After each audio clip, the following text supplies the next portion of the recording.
ఏమిటి నేను విన్నది నిజమేనా? ఒకరోజు పొద్దున్నే నిలదీసింది అమ్మమ్మ. ఏం విన్నావో చెప్తే నిజమో కాదో నేను చెప్తా అన్నారు తాతయ్య. మన నరసమ్మ చేత అట్ల దుకాణం పెట్టించారట కదా. అవును నిజమే. అవ్వ, అనాచారం కదూ. ఇక ఈ బస్తీ పోకడలన్నీ అలవాటైతే ఇంకేమైనా ఉందా? అసలే నిప్పు కడిగి నీళ్లు తాగే వాళ్ళున్న ఊళ్ళో అట్లు ఆవడలు అమ్మిస్తే ఉన్న పద్ధతి కాస్త గంగలో కలిసిపోదు. లబలబలాడింది అమ్మమ్మ. ఏం చేయమంటావు, దాని గతి అదో గతి అయిపోయింది. కట్టుకున్నవాడు కాలం చెల్లిపోయినా అత్తమామలు భద్రంగా ఉన్నారు.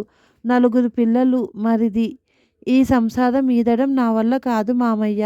ఏ బాపట్లో రేపల్లో పోయి పూటకూళ్ళ ఇల్లు నడుపుకుంటాను అని ఏడ్చింది. జాలేసి ఉపాయం చెప్పాం.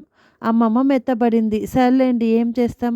ఇంతకీ అట్టు ఎంతేమిటి అని అడిగింది. అర్ధన చెప్పారు తాతయ్య. అమ్మో, అట్టుముక్క అర్ధనానా? ఇంకేమైనా ఉందా? ఓ పక్క సామ్రాజ్యం అర్ధనాకి 2 ఇడ్లీలు కానీకి 3 పునుగులు ఇస్తుంటే ఇంత ధర నిర్ణయిస్తే ఎవరు కొంటారు? అట్లు నువ్వు పోసే అట్లలా పేపర్లా కాగితంలా లేవులే. ఒకటి తింటే కడుపు నిండిపోతుంది అనేసి నోరు జారారు తాతయ్య. అంటే మీరు తిన్నారా? పట్టుకుంది అమ్మమ్మ. తినడం అంటే నా కోసం కాదు. నేను ముక్క తిని బాగుందని మెచ్చుకుంటే దాని వ్యాపారం బాగా సాగుతుందని అన్నారు సమర్థించుకుంటూ. సనుక్కొని ఊరుకుంది అమ్మమ్మ.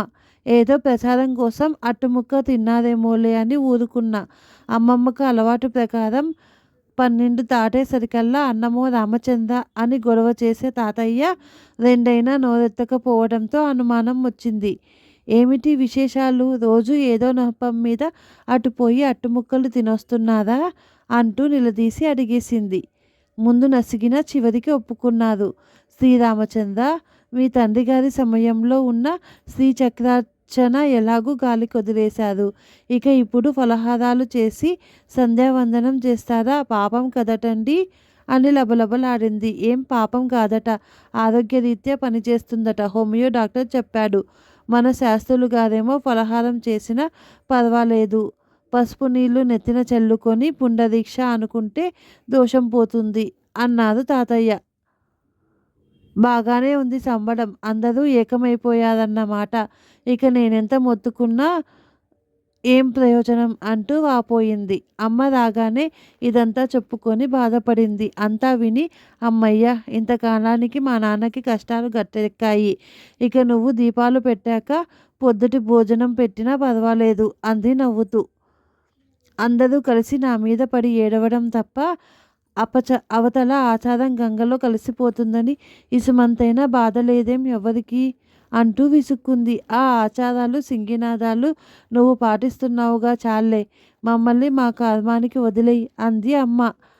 అంటే నువ్వు కూడా పోయి అట్టుముక్కలు తినొస్తావా అంటూ ఆక్రోశించింది అమ్మమ్మ. అన్నయ్యని పంపించి 4 అట్లు తెప్పించింది అమ్మ. అరిటాకులో చుట్టి ఇచ్చారు. దొడ్లో అరుగు మీద కూర్చొని తినడం ప్రారంభించింది. అమ్మమ్మ మాత్రం అంత దూరానే నిలబడి ఉంది చూస్తూ. నా మాట విని నువ్వు ఓ ముక్క తిను అంది అమ్మ ఆప్యాయంగా. చాలే తల్లి, ఏనాడో చేసిన పాపాలకి ఇప్పుడు అనుభవిస్తున్నది చాలు. ఇంకా ఇంకా పాపం మూట కట్టుకోలేను. అటువైపుకి కూడా రాను నేను అంది విసురుగా. అన్నదే కానీ ఆ చుట్టుపక్కలే తచ్చాడుతూ ఉంది. బాగానే ఉన్నాయి అట్టు. 2 వైపులా ఎర్రగా కాల్చినట్టుంది. ఏ పచ్చడేమిటి, గుమగుమలాడిపోతుంది. ఆచారాలు గాలి కొదిలేస్తే అంతా ఆనందమే. కానియండి, తినండి అంటూనే ఉంది. అమ్మ ఉన్న 4 రోజులు రోజు అట్లు తెప్పించుకుని తిన్నాం. వెళ్తూ అమ్మ తాతయ్య చేతిలో ఖర్చులకుంటాయి, ఉంచండి అంటూ 10 రూపాయలు పెట్టింది. హారి భగవంతుడా, చివరికి ఆడపిల్ల దగ్గర డబ్బులు తీసుకుంటున్నారా అట్టు ముక్కలకి అంది అమ్మమ్మ. నాకు కూతురైన కొడుకైనా అదే కదా, దోషం లేదు అన్నారు తాతయ్య.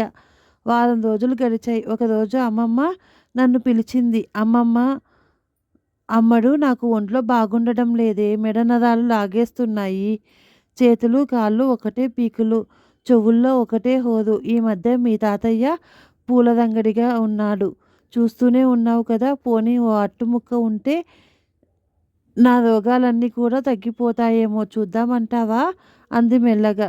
ఓ దానికేం భాగ్యం, రేపే తిని చూడు.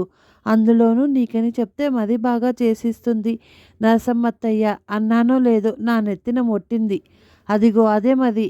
నేను తిన్నానంటే అందరూ ఆక్షేపిస్తారు. నీకోసమే అని చెప్పి తీసుకురా. మీ అమ్మమ్మ కోసం అన్నావంటే నన్ను చంపుకు తిన్నంత ఒట్టు. జాగ్రత్త మది. వాకిట్లో నుంచి వెళ్ళకు. దొడ్డిదారిన వెళ్ళు. గుట్టుగా చాటుగా తీసుకురావాలి. ఊరేగిస్తూ రాకూడదు అని 1,00,000 జాగ్రత్తలు చెప్పి 100 ఒట్లు వేయించుకుంది. మర్నాడు పొద్దున్నే బయలుదేరి వెళ్ళాను. దొడ్డి గుమ్మం గుండా నరసమ్మత్తయ్య ఇంట్లో అడుగుపెట్టిన నాకు అడుగు ముందుకు పడలేదు. వెనుక వసారా నిండా నా తోటి పిల్లలు. అందరూ నాలాగే దొంగట్లు తీసుకెళ్ళడానికి వచ్చారట. Thank you for watching.